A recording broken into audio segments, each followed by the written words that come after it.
c'est un métier où on prend des risques qui sont très forts. Ils font un métier quelquefois au péril de leur vie, s'interposer dans des risques qui sont extrêmement compliqués. Là, on a des policiers municipaux qui ont arrêté un criminel qui va être jugé, qui est présumé auteur d'un féminicide, un autre qui battait sa femme.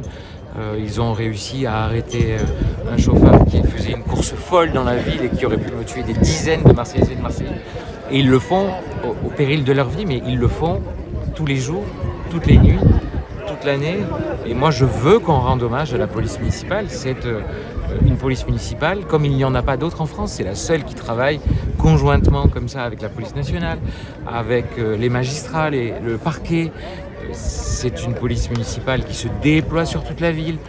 On a le centre de supervision urbain le plus moderne de France désormais, avec des caméras de dernier cri.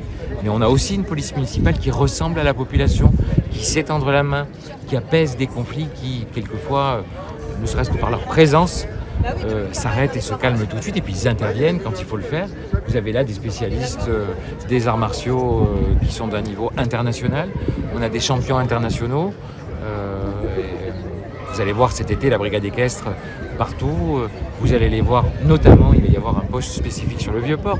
Donc c'est vraiment une présence que j'ai voulu accrue parce que je leur fais confiance et que ce sont des héros.